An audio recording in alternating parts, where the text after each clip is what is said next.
Hi guys, welcome back to episode 4 of In Conversation with the Arts Industry Professionals with me, Aaron Gibson, and today I am joined by the incredibly talented Jeremy Batt. Hi Jeremy. Hey, you're right. Good, thank you. How are you today? Is everything going good? Yeah, as good as can be expected. But what we can do is what we're doing now. Keep smiling. Carry on, I say. Yeah.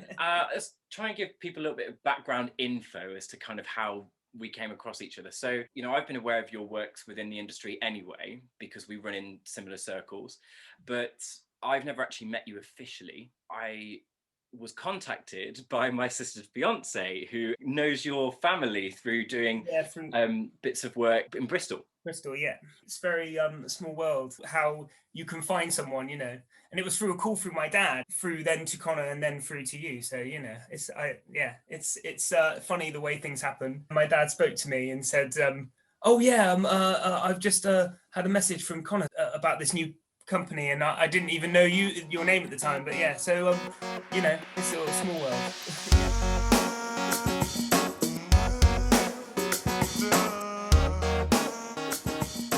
Okay, Jeremy, let's delve into your past. How did you fall into the performing arts circle, and who were the people that influenced you the most? Right, so, it's just always been there, and that's kind of because I've grown up with it all my life, really. My mum, before I was born, when she was about like 18 or so, kind of started her own dance school, very small at the time. She'd grown up dancing and everything, and then she went into teaching and had kind of been in the Amdram scene, and she also met my dad through doing that. And he'd also, from that kind of same age, started learning to dance as well, and doing kind of just amateur dramatics in Bristol. And kind of that's where it's all started. And I've got an older brother and older sister, and we've all kind of went to my mum's school. So when I was like old enough to go at like 2 or 3 years of age, I started going to my mum's dance lessons on a Saturday morning when it was the little kiddies class. And it was just a family. That became like family, because it was all these people you grew up with that stayed at my mum's school. And it was always mainly, to start with, I did the weekends, and then I sometimes, when I got older, you did like midweek classes as well. But yeah, it's kind of that's kind of where it all began, really. It was kind of a hobby, but as I got older, it became very clear to me that it was going to be more than just a hobby. That's what I wanted, to do. I feel very privileged and very lucky that I had the opportunity, because not everyone always gets a chance to do the things that they love, and actually have a chance to maybe to get to do that as a career, and even have the opportunities as a young age to be opened up to it, that kind of thing. And the fact that I was very lucky that I was able to be opened up to it pretty much from really very early on in my life. So yeah, I feel very fortunate for that. Awesome. Yeah. How did you find balancing school life and extracurricular activity? Did you find that a challenge, or was it something that kind of went quite seamlessly as a youth? I'd say it was. I'd say, I know, as everyone, probably a lot of people. I'm not the only one in this bracket, but that struggled with school in general, and that was always. Was it a challenge? It was more what was challenging. I found was school, just generally. Especially secondary school. I found going in boys' school, that was very I don't know, it could at times be quite brutal. So what was nice was having the dance. My mum also didn't just teach dance, we would put on shows and do musicals like through the different times of the year, and like the February half term and stuff. So when those bits came around, it was always so lovely to be able to go away from school and being like, on the weekends and on Sundays we do like all day rehearsals, and that was always something we did all the time. And I don't know what I would have done if I didn't have it, if I'm honest. If I look at it now, the balance was having the theatre and having dancing that really helped me, I would say, because yeah, I couldn't wait to leave school when it was finished. Yeah, I had I guess a similar experience with school, because I was probably one of the only boys in my year group who was dancing, singing, acting, and there was quite a stigma around about that time of boys doing it. And I remember my dad being a bit unsure about it for many reasons, more protective reasons actually, but he always said to me, look, if this is something you want to do, just make sure you're good at it and do it. Bullying was an issue. you know, that was something that was there, and it's something that I had to tackle. You really go up and down with that. It's such an emotional roller coaster. I don't know if did you find that was the case Yeah. for you? Yeah, no, definitely. I did get bullied quite a lot, especially for the first like 3 or 4 years at secondary school. It stopped.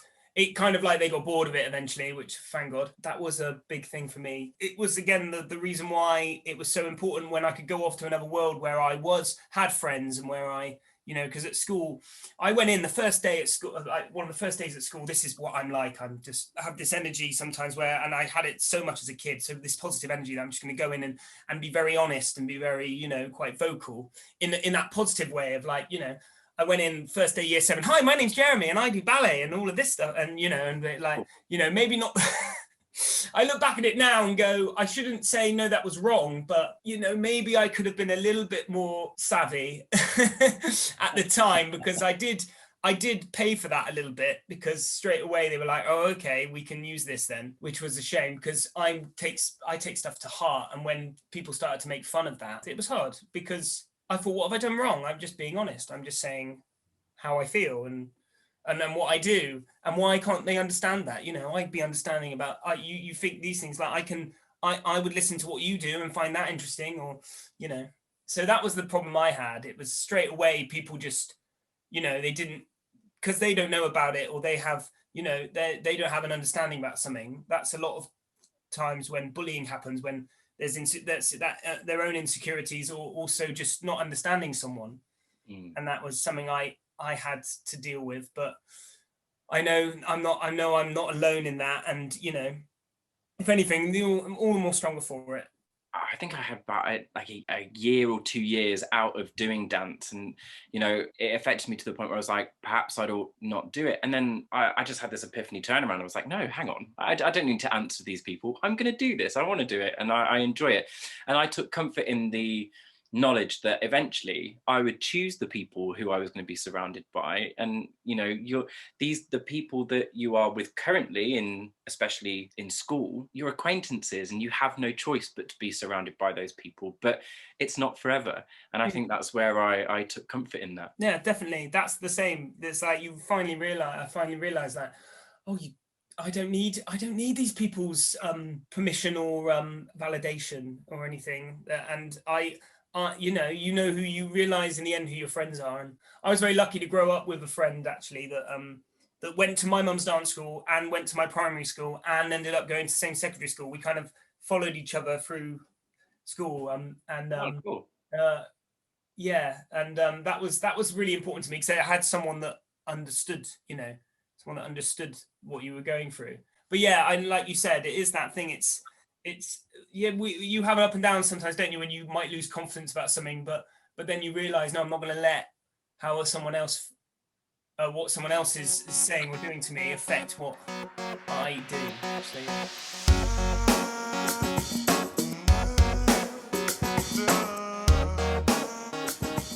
One of the first things you went into was Godspell.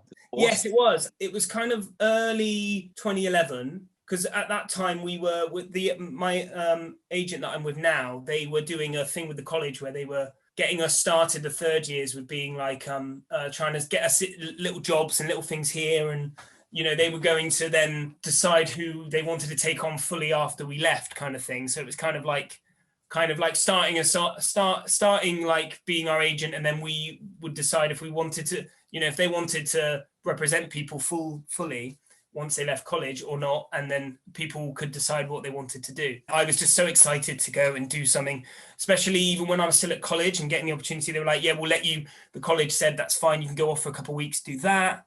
And I got to work with Michael Strassen, who's a brilliant guy, director, getting to work with people that had already been out as well. Some people only recently, like a little bit before me, but there was still a lot of like people had a lot of experience in shows, and it was great fun at the union, the old union. It was a great experience. I'm glad that happened, because I got to learn that, and I quite liked this, that it wasn't exactly as how we were told at college. And I think a lot of people say this, it's never exactly how they tell you it's going to be all the time.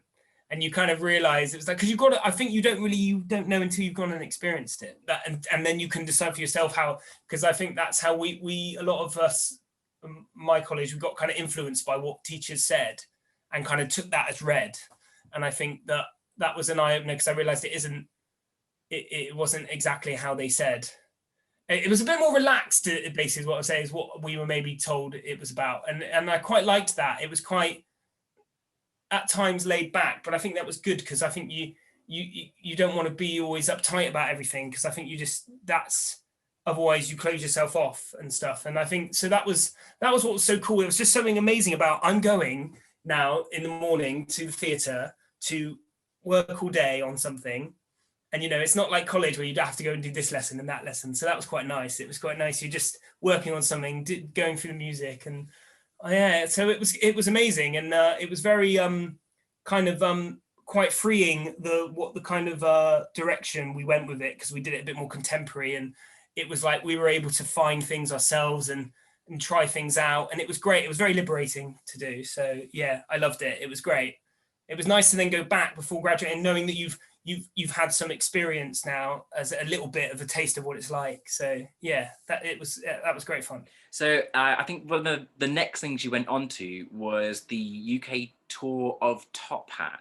How was touring life for you? Now that was fun. One of the ladies that was in it with me, or who I trained with, who was we were very lucky, who was in my years at college, Hannah. Me and Hannah shared digs together because we didn't know anyone else. We were like, let's stick together, because people were like going in a few groups or something, and like, people were staying in the same places, and it was good to be there with someone that you knew. Yeah, it was fun. It was great fun, but it was daunting, because you're going off to places again that you've never been to and stuff, and yeah, it's just real life now. This is it now. You're out there, and you don't want to mess it up really as well, because you want to make a good impression, I guess. Like, 'cause this was really, apart from Godspell, this was really the first big thing, and we were very lucky that we got offered it before even graduating.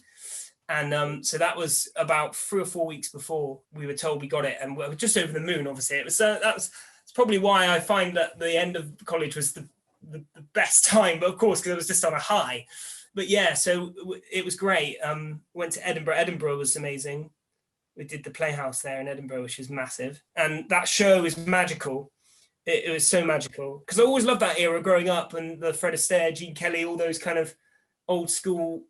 RKO, MGM, all of those like musicals, and getting to be in one was amazing, and doing like the Top Hat and Tails number was amazing, because I know my mum was very proud, because again, it was her that kind of era that she loved. Like, my mum mainly taught me, but my dad also taught me tap for a few years. Like, he never really did a lot of teaching, but he taught me and a few of my friends the very early grades. So it was really nice to be able to say that both my parents taught me and influenced me. And yeah, so I kind of got that from both of them. So I know they were very proud with that stuff, because I could know that they see it as like a extension of themselves, Yeah. And they're so proud about it, because they too love it and enjoy it, and them getting to see their son do it, I think was great. It was a thrill for them. So I was always proud about that. But yeah, so I loved that show. It was so funny. Sometimes we need that, a show that's just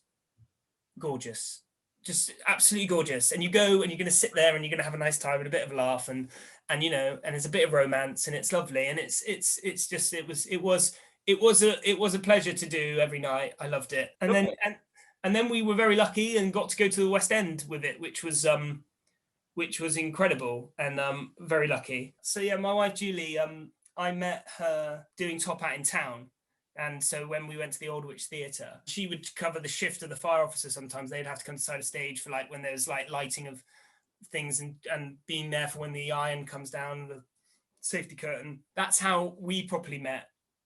Backstage, and only after a day or two of really getting to know her, I asked her out when she was literally about to take the curtain out for the second half before Really?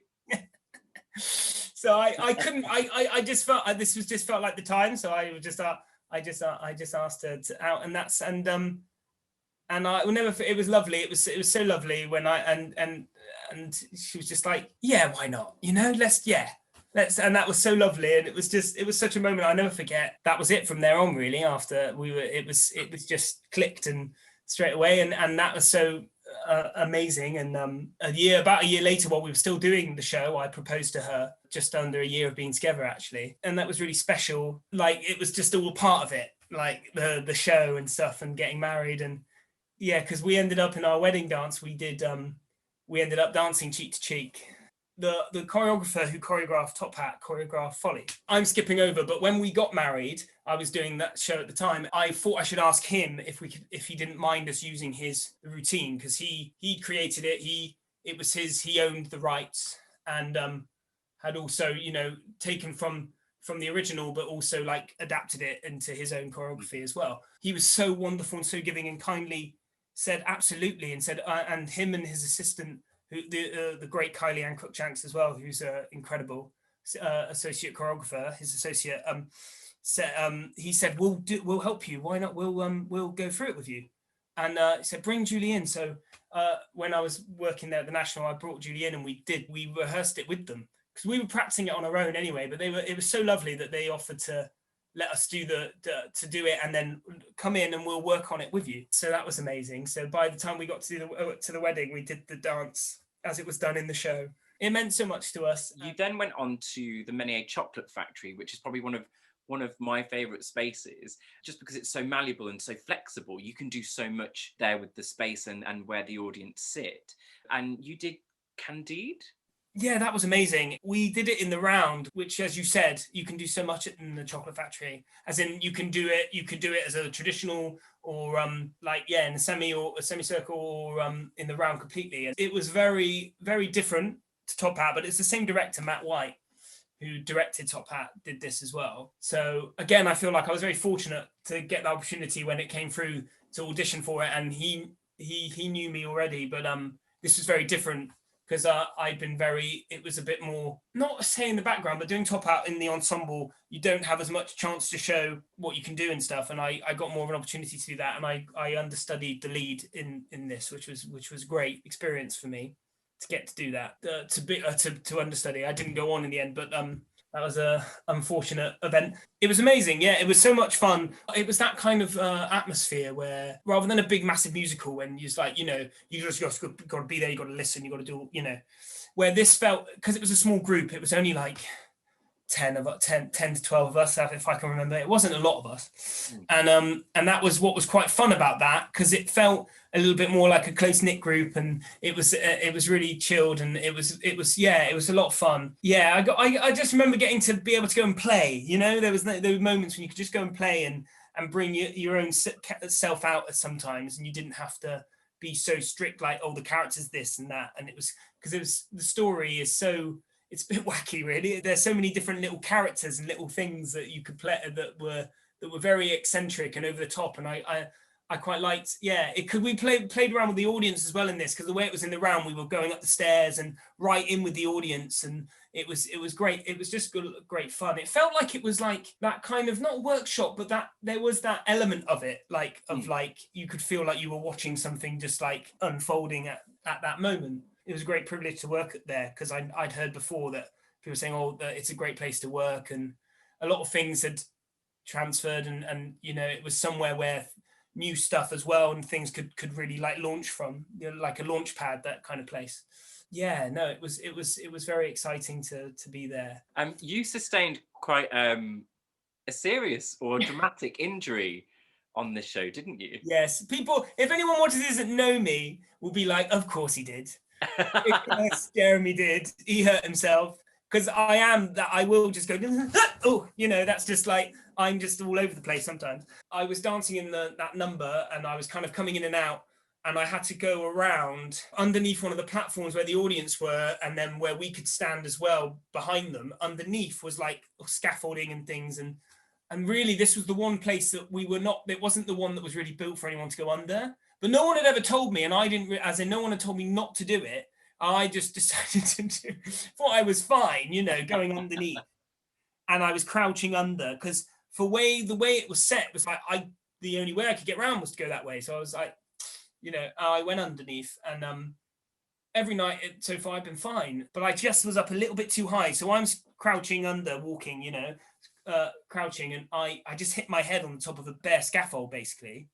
And right on the top of my head, and I'm actually, there we go. If I feel it now, I've still got the bump.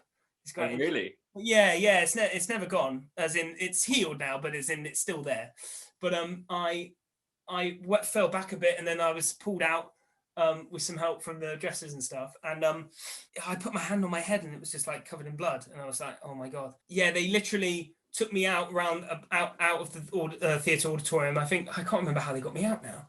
We go around the long way. Anyway, it doesn't matter. I can't remember now, but they got me out, and I sat in the office there they had at the theatre. They called me an ambulance and everything because it was quite bad. I was opened up quite bad on the top of my head, and it was just very surreal, really. They stitched me up, and I went home, and was I doing the show the next day? Or did I have a day off? I can't remember now. I think I might have gone in, potentially, maybe had a day off, but they were all then the odd jokes were like going, oh. Watch Jeremy, he's watching that anytime. Because I still carried on my exuberance, and there were other things I had to do. Like we had this bit of set in the corner where we had like this pole that had a chair hung up, like a chair right up in the air. We're talking like 10 feet up in the air, that was connected to this like beam or something and it was, I had to climb up and then sit on the chair. So you're sat on this chair like I'm sat now, but just nothing underneath me. Oh. And there were things like that. I still was doing that and things. And so I know when I was up there, people were like, oh God, here he goes. He's up there again. or when I would jump and do something on stage, people were worried I was going to smack my head again. And I did actually do a thing where it was fine. Nothing happened, but I actually did connect the bit. I had only just literally got stitched. I hit my head on something. I just remember doing a jump or doing something, and I ended up hitting my head, and I thought, oh God, don't open it up. And I didn't, but yeah. I still didn't learn. And how was being understudy? Yeah, I understudied Fra Fee, who's brilliant. Who's gone on and doing amazing things now in America. There was one night where we were both ill, and it was so.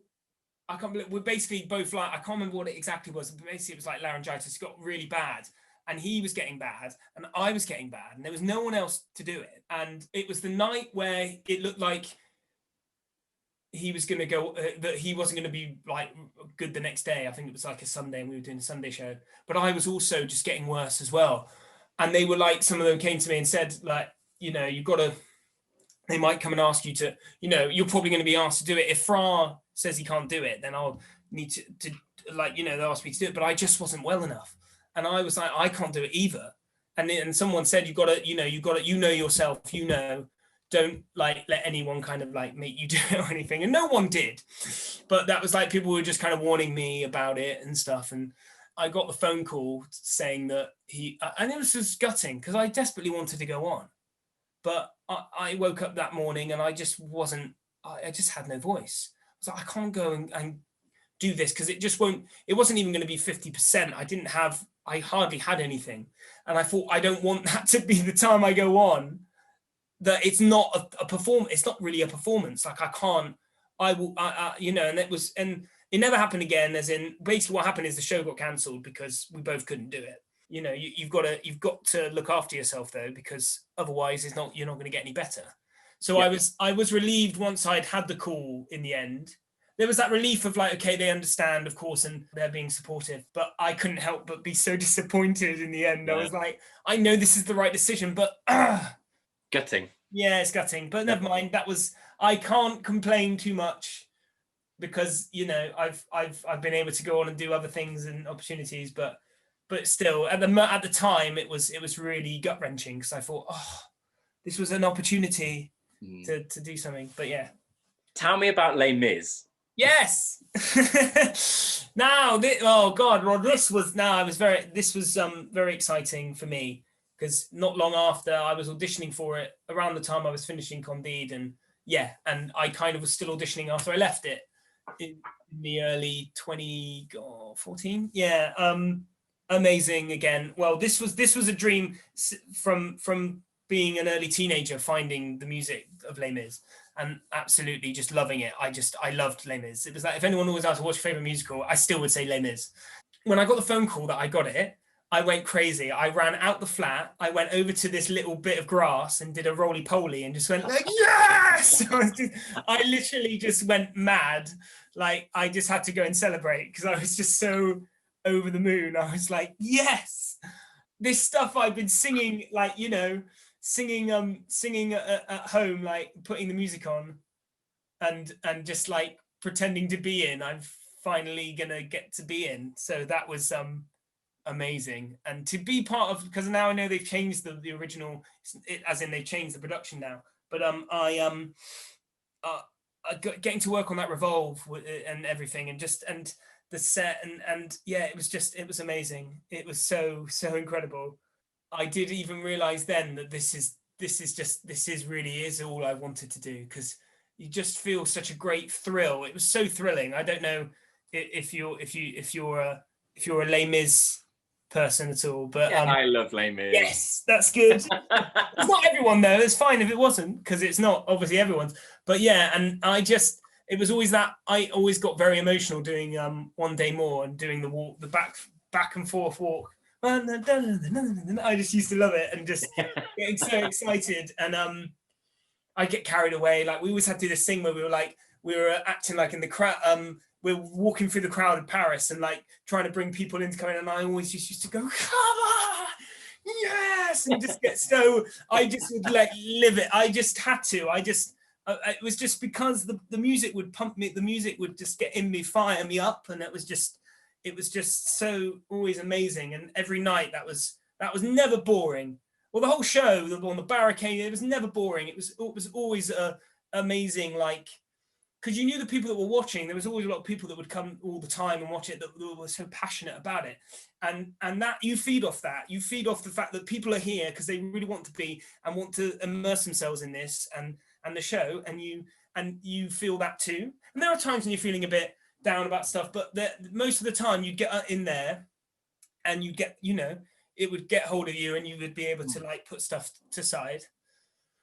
And also sometimes there was the moments, like I remember once, I think I was just so exhausted and feeling a bit like down at one point, and we were asleep when he's singing Bring Him Home, and I just remember having my eyes shut, sleeping on the barricade, and just like crying my eyes out as I'm asleep, as in pretending to be asleep. I'm not actually asleep on stage. Yeah. I think I heard a story. I think people have probably, but I won't name names. But anyway, but that just shows also the power of that music, and when you're also feeling a little bit like it can trigger you, kind of thing. It's so important. Like Tomorrow Comes at the end when we sit about will you join our crusade and everything, and that was just always so thrilling to stand there and just sing in front of everyone. It was always like feeling like on a high doing that. And the last show was, I was so upset actually, like, because even though I was going on to do something else, I was gutted to leave it, because I thought I was, for a while before, I thought I was going to keep on doing it for a while.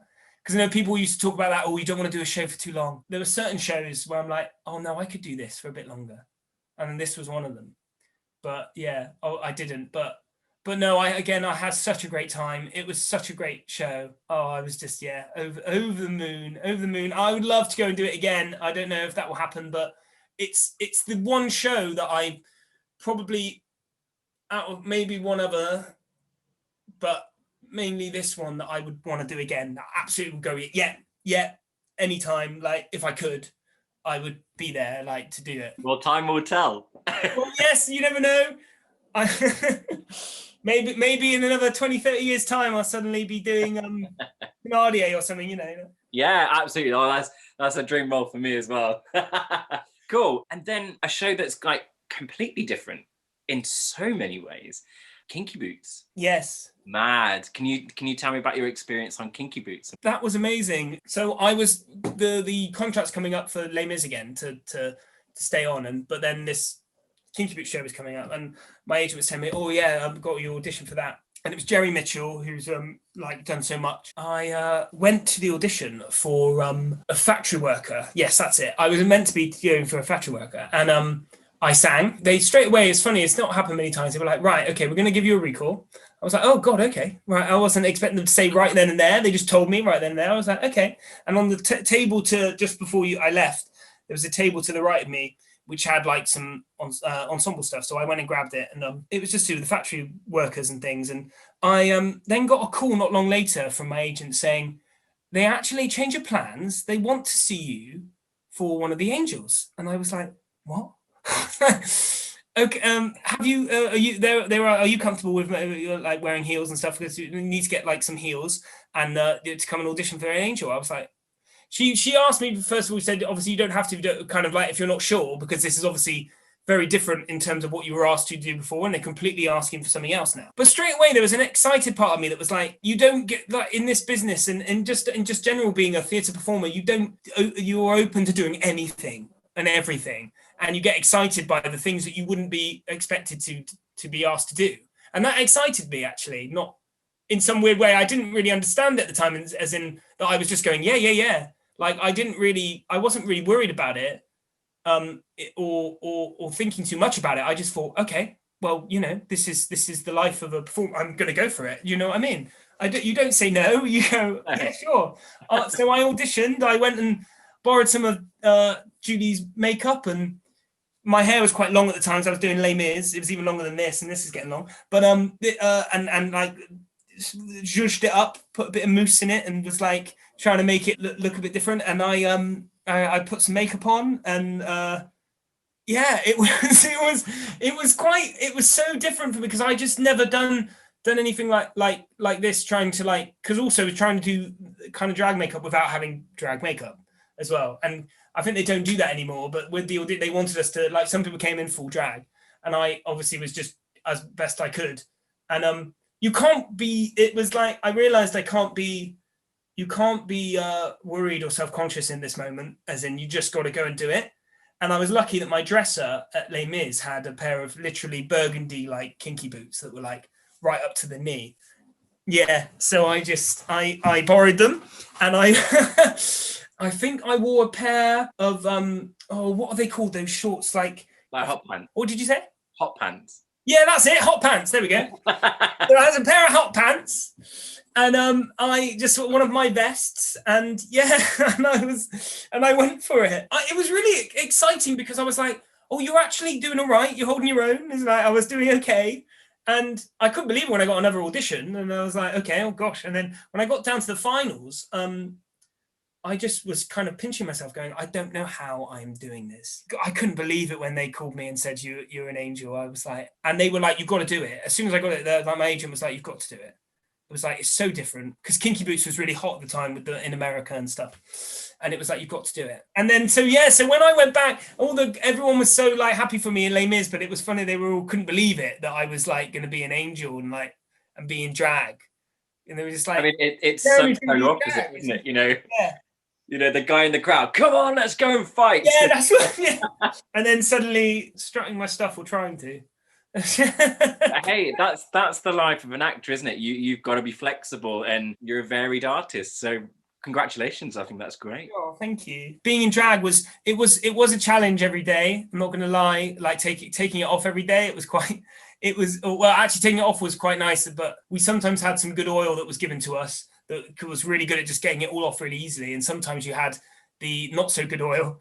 It was if they ran out of the good stuff, and it was just be everywhere. Glitter would just be in your eyes, and I'd come home and just be like, and just loads of glitter on me. I'd be like, honey, I'm home. Yeah.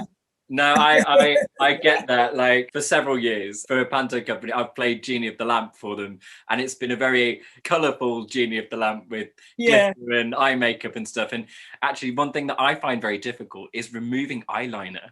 Like, I find it always stains my eyes. It's the worst thing ever. That was a problem. The eyes sometimes. Yeah.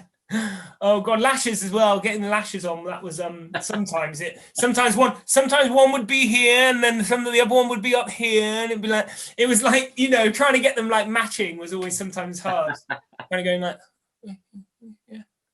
That's, I mean, it would be up here on me. On the eyebrows, you gotta try not to do scary eyebrow, like going up and then straight down, like. Didn't want to go too far. Of course, because it goes above your eyebrow, doesn't it? Yeah, and also, yeah, it does, yeah. So it's really hard to, yeah. But it was, instead of, you didn't want to go too high up here and then a sharp line, because they would always say that kind of goes like mean drag or something, or like angry drag, and they didn't want that. So yeah, but it was great feeling when you got it right, as in like when people were saying get better, because I really did struggle at the beginning, the makeup, because we had to do our own.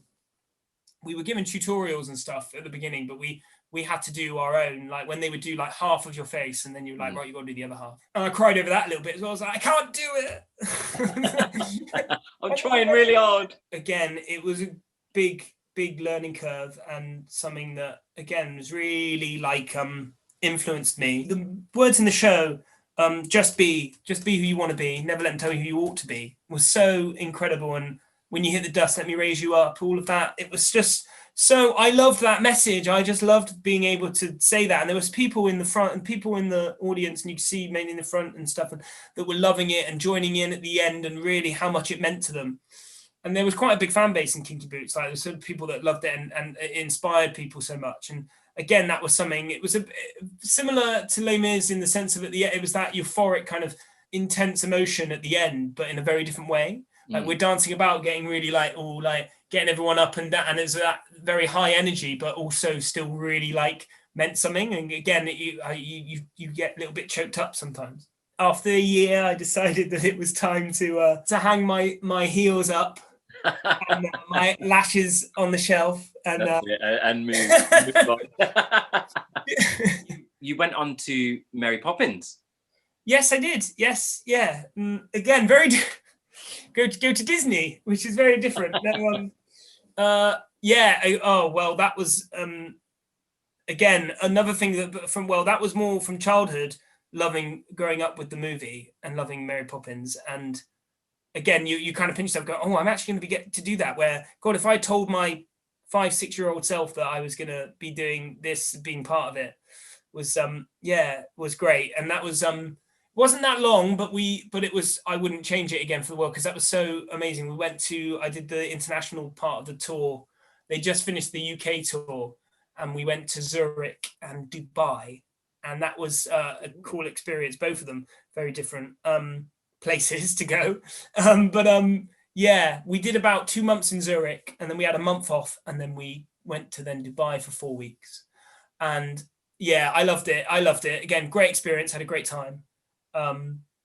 Doing Poppins was great, because it was different to the film, obviously, because I didn't really know much about the show. I'd heard a bit of the music of the show soundtrack and stuff, but it's more like the books than the film. But again, it was so magic. That was so magical. Now, that was the most magical experience I've had, probably. It's actually probably one of the shows that I think's transitioned so very well from film to stage, because some of the story is quite different, in fact, where supercalifragilistic comes in, like that scene is very, very different from film to stage, but works so brilliantly. And then, of course, you've got the story with the alternate nanny as well, which you don't see Miss Andrews, yeah. But like it changes it up. It was amazing.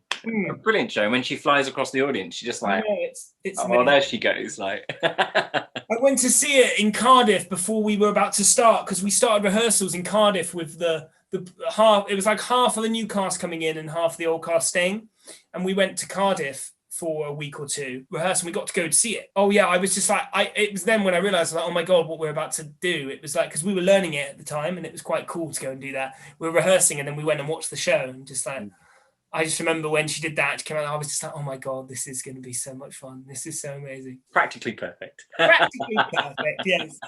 Absolutely. And then you did chess. Yes. With the ENO. The ENO, yes. I didn't really know chess. I knew a bit of it and stuff, but I didn't know the music really well. I loved getting to do shows that I kind of knew a little something about, but didn't really know, and then fell in love with it. Because like I said, like Les Mis, I loved already, and like Mary Poppins and things. But going to do chess, I kind of fell in love with the show, doing it. And I'm a second cover to Freddie in that. They probably did proper chess game when they were doing it. They had like all the moves worked out, and you had to learn the moves to the music. So that was quite. So it's wow. Like, you've got timing, so you've got to hit the clocks. You've got to go da da da da da da da, and then click and one, and you move there, and then it click, and it was literally quite cool to like learn. I'd be learning with the other guy doing it, like in the dressing rooms and stuff, and we would practice. and put the music on, or sometimes even do it with the live, like try and practice doing it with them and see, because it gets really quick at one point. It's like boom, dum, da, da, da. Yeah, that was fun.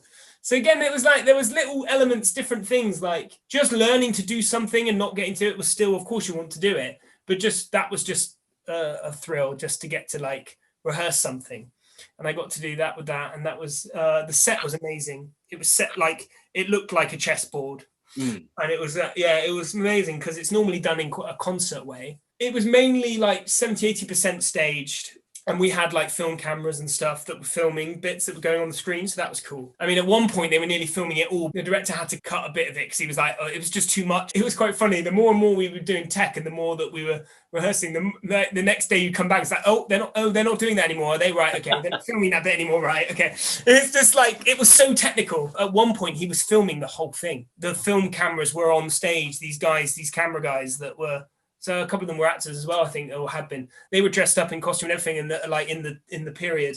Apart from like some of the big numbers, all the small scenes they were filming and all the songs. I think it turned out to be quite technically difficult. It was cut away a bit, so it was like only 30-40% of it was filmed and stuff. So it was great to watch all of that. And I haven't really said this yet, but I used to love going and sitting in the back in the dark in the theatre and just watching tech. I just used to I just love watching creative stuff happening. And that's probably from the fact that I used to love it when my mum would be sat there in the director's chair with a table and in the theatre, and also working out with the lighting guy and the cues and stuff. And also my dad was such a big part of that as well. When we were doing shows, he was always there, and he was either in the show or he'd be also heading stage management and doing all the sets and painting the backgrounds and stuff. So I always saw it firsthand. I got to see that, and I saw my parents do it.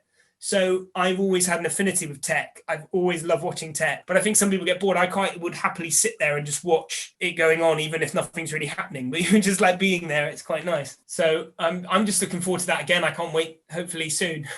You've done Oklahoma twice as well. Yeah, I did. I got to do playing Will Parker the first time in Stevenage, and that was great. So it was my first time of getting a role, and that was amazing. Got to do that. Yeah, and both times it was quite cool. It was got to do a bit of lassoing. It was very different the first time, so we did like with the getting the lasso and doing all that, and that was cool. And I did, especially the second time, it was a bit more in depth with that, and that was obviously it was great doing Stevenage and getting to do it. But when I did it again the second time, I did it at Chichester, because Chichester Theatre is incredible, iconic like place. I was covering it that time, and that was amazing. And we had the guy who played it at the National. Jimmy, who played Will Parker in the National, came by, and actually, like, for years since he'd done it, he basically would go around and start teaching people how to lasso, because he'd learn while doing it, like, properly, all this tricky stuff, like jumping in it and out of it, and kind of going in and out, going up and down his body, and like around. It was amazing, and I was learning it as a cover, but it was still incredible, like, to learn to do that. And I've got my lasso rope still, like it's a proper lasso rope, and it's just like a new skill. Like, I don't know, I need to practice it, but again, I'll have to see if I can still do it. I don't know, but I've got no room in my house. I need to move everything. I need to like move everything in the living room to practice on. Now, I have thought about it, but I thought, no, as you know, as I told you the story about me cracking my head open, you know what's going there. Maybe I shouldn't. No, the light fitting comes down, and that's it. You know. I need wide open spaces. That's the thing that I've really been so I keep saying the same word, but like fortunate, because work at the National, getting to work at the Chocolate Factory, getting to work at Chichester, those I hold them in very similar regard, because they are just those places where they're not West End, but they're still seen as so important. They have just history of the productions that they've done, and how they sustained their like reputation is very similar. And yeah, I've been very lucky to be involved with that. Even though we had some rainy days, it was mainly quite lovely. We rehearsed in London for 4 weeks, and then the last week we rehearsed in the studios there at Chichester, but that was quite exciting to be there. And at the end, I might as well say this now, because it's like funny what I was saying, when I get given things, it's funny, I had to drive this buggy for Curly and Laurie to get in, and then he drives them out, but I had to drive them in. There was no what do you call it? There's no clutch in it, but it was like, it would turn on, and it would just like, it was like proper like gas, like buggy. So like you turn it on, and then you had to go, And I'd go, but then for a second, I think I forgot. Basically, I was still going. I just nearly went out into the front, basically. It was kind of like, I think I remember I took my thing up thinking that it would stop, but it didn't stop. And I was just like, I had to break. It was, anyway, it was, after that, everything went fine after that. But there were the odd moment when I nearly went into the corn that we had, because we had like the front, we had this like corn, and I nearly just like took it out the front, but it was fine in the end. It was all good. See, they didn't know before they asked me to do that. They didn't know about my injury before, or when. Ignorance is bliss, right? Yes, because I'm also like, I'll do it. Yeah, I'm like, yeah. I said, oh, I've got my provisional, but I haven't got a license. They were like, oh God, what are we doing? They realised I said that. They were like, oh God, actually maybe not. Oh dear. No, it was all fine. It was all good. It was all very good. You went on and played Monkastrap in Cats. You know, he's a forefront cat. Like, you know, really leads the company. What was that like? Yeah, that was a lot of heavy breathing off stage when you come off. I was like, especially the first act. Amazing. My body doesn't love me for doing that, but no, because it was full on. Yeah, I didn't know the show that well. I knew the music, but I like half of it, but I didn't know it very well. And I didn't realize how big when I got even before I got the job, when I then got the music, I didn't know that how much he did, especially in the first act, and how he kind of narrates, and he's kind of like one of the leaders of the cats and stuff, and it was a great experience. It was hard. It was painful in terms, physically. At times, it was a great experience. I loved it, but it was hard because it was different choreography as well. So we were doing something very different. We were doing a lot on the ground, a lot of knee work and stuff. And my knees haven't forgiven me yet. It was great. You got to have stamina. I learned that. It was amazing. But literally, I didn't stop in that one. He doesn't come off stage pretty much, but twice, briefly. He comes off. I came off twice anyway, briefly. And then I got to do the peaks and the pollicles number, which is very. And I was like, God, I was like done. And then literally, you don't really get a rest. You got to go to Jellicle Ball. And I was like, oh God, like, I love that. I loved the end. Because I was even like, it's so funny when we're doing that and you're into that number, I'm literally just going, like getting through it. And sometimes we're just going, come on. And then at the end, there was like the it was literally like, oh God, I'm done. And then you still haven't finished. Then Grisabella comes on and you're like, oh gosh, get me off. As soon as I was off, I was like, right, can of Coke, please, sugar. Yes, yeah. I did pretty much about fail. I had a can of Coke and was just dabbing myself with a tissue and then all my makeup coming off. But no, it was great. But as you said, that was the experience. And we did it in Cyprus, which was amazing. That was fun.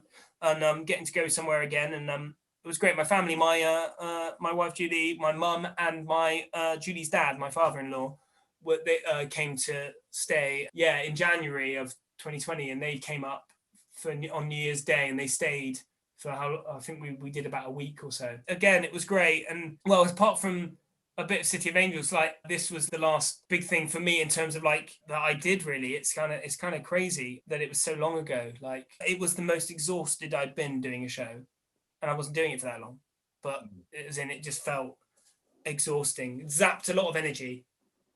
I can imagine. It's so physical, like consistently physical. So yeah. You know, well, good on you. You made it through. Yes. Yeah, and then aside from City of Angels, you've got Frozen. Yes.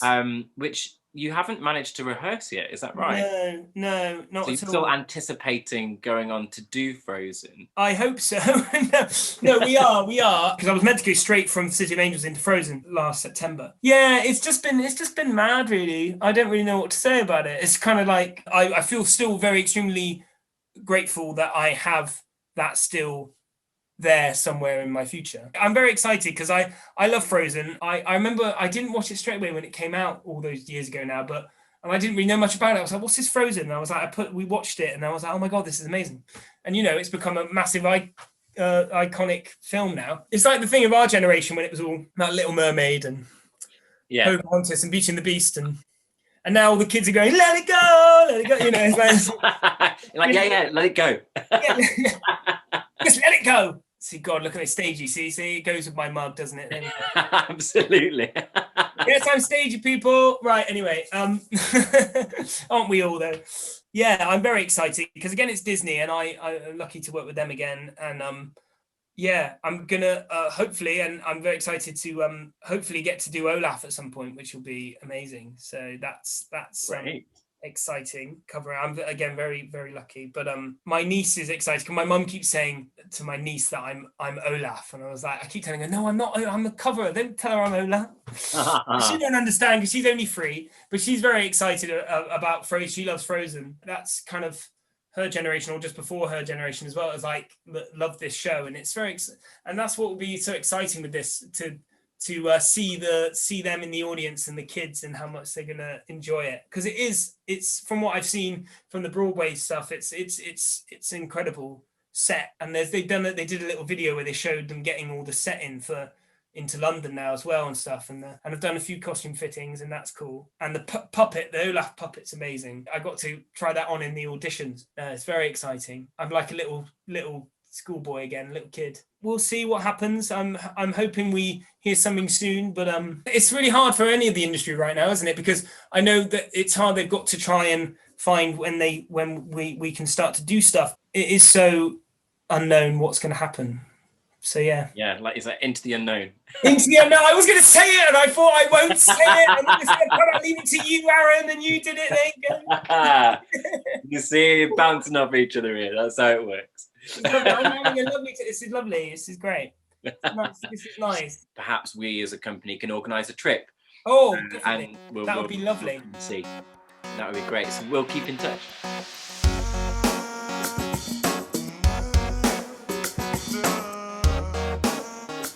So Through the Roof Theatre Company specialises in shows that are kind of lesser known to a wider audience, but they're kind of like true gems in their own right. Are there any shows that you would consider to be a true gem that we could consider putting on in future?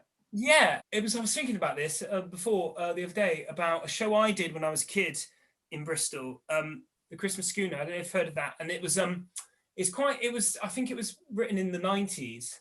And it was a beautiful story, basically about, like, in the 19th century, this family and this man and this family, where he took these trees from, like, I think it was somewhere like in Michigan to Chicago. He would like travel and they would sail to give these trees to people, basically. And it was a beautiful story, and it was so lovely. And this family, and you see this family grow up, and there's sad moments in it as well, but it was such a wonderful piece. And I don't think it is very well known. I'm trying to remember who wrote it, but The Christmas Schooner has got some beautiful songs in it. I got to play one of the young boy in it, and when he kind of grows up, and he got played by me and another boy as he gets older. Like, and it was completely really unknown even then. I think it was like early 2000s. I did it when I was about 12, 13, and it only came out in like 96. So now that would be seen as not that new, but I don't think it's very known. I think it is quite obscure. Honk is another one. I know some people might know Styles and Drew, but that's another one. I think that's another one that's not talked about a lot, and it's beautiful. And then we did that at my mum's school, Susan Nash School of Dance and Drama. My mum played Ida in that, and I was one of the ducklings. Lovely. Yeah. Oh, I love. Do you know Honk? Yes, I love Honk. Yeah, it's like Poultry Tale, all that stuff, and it's lovely, and it's the joy of motherhood. Yeah. That was really beautiful. And yeah, his Now I've Seen You, beautiful. Yeah. It's similar. And play with your food. The cat singing, "You can't play with food for eat." That's fun. Yeah, see, I love those. They're gems. I think they're gems. Those stories. They're fun. And I was trying to think of something else. There was I don't know it that well myself, but I know there's like Scarlet Pimpernel. There's those. There's just they're musicals that I know a couple of the songs from it. Musicals that people don't really even know about, or just doesn't ever get done anymore, like kind of thing. Because you're right. We get sometimes so saturated with all the big musicals, don't we? These mainstream musicals and the composers that everyone knows, and we don't always hear about the other stuff, because there's loads of stuff. I mean, there's a lot of money that goes into the commercial musicals, but they're successful for their own reasons, and they are brilliant. But Yeah, there's just some others in the background that you think, actually, we as people within the industry, we know these shows, but to a wider audience who haven't experienced them, who would yeah, actually really appreciate them, yeah. that's kind of what we want to do. We want to educate Mhm. people and say, actually, there's so many other shows outside of what you already know, Yeah. which you will enjoy equally. So Mhm. that's kind of what we want to do. Christmas Schooner. People check it out.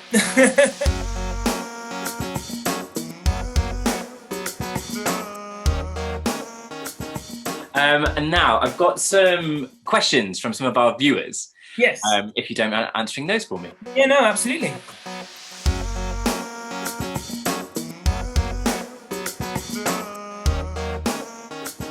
It's so hard because like a few years ago, I thought I knew this answer, and then it changes.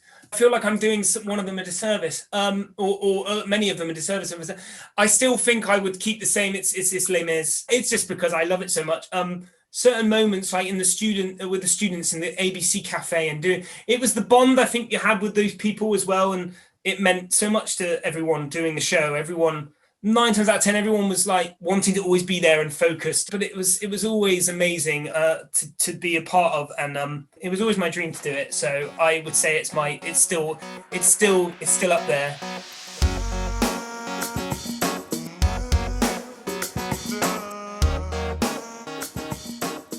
I got to say, the first one was at the start. I was like, right, we've got to do this, got to do that. Me and my wife are like, right, let's do some painting. Let's do stuff that we've never done before, like, or haven't got around to doing yet. And at first, it was feeling quite liberating doing that. When I was working and stuff, and we weren't at home a lot, got to see much of each other, and it was quite nice to be able to do things that you just didn't have time for. But then, obviously, after a while, it as in not being able to, always being at home, and then things like you can't help it, they kind of end up doing the same thing, and it was tough. I think I found the best way I've kept myself busy in some ways is telling myself, don't worry about being busy. We find it easy to say, I can't do this, or oh no, I need to do busy, I need to do this, I need to do this, I should do this, I should do that. And I've learned very recently, I think, and I'm still learning now, I don't always get it right, that this thing about should is something that we can't do to ourselves, because we've got to be kind, we've got to be sympathetic to ourselves. And I think that's what I've learned. You don't want to just not do anything, but I think that there's that thing of find something in your day, like maybe one thing, and that that gives you pleasure or gives you joy, and then go from there. And that's kind of what I've had to learn to do. And it's not easy every day. There are some days when I go, like I don't know what to do, I don't know, but if I do this and I do that and and then I just go, stop it, cut out all the noise. Yeah, And there's always Netflix, right? absolutely. Always Netflix, yes. I don't know how much people watch TV or binge and stuff, and we've watched a bit more than we used to, definitely, and that's probably because of what's happening, and because I wouldn't get an evening, wouldn't normally be at home in evenings when I'm doing a show, so we've been able to watch more TV, which has been nice. Try not to watch morning TV too much now, personally, just because sometimes it's important to know what's going on sometimes, but also that's another thing. Being able to kind of like shut off from things sometimes and just focus on what you need right now. So yeah. I couldn't agree more.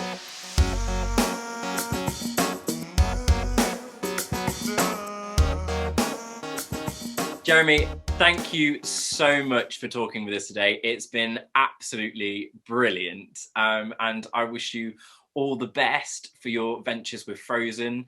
Please stay in touch, and maybe at some point in the future, if you're not too busy or you've got the odd day off here and there, maybe you could come and do a workshop with us or something. Absolutely. No, would love to. And thank you, Aaron, for having me. I've loved doing this. It's been really nice. It's just a really nice thing to do, to, especially in the times we're living in right now. This is good to have a chat, talk about these things. And if it brings people a bit of joy, then that's great. Inspired. Thanks very much, mate. All See right. you later. Bye.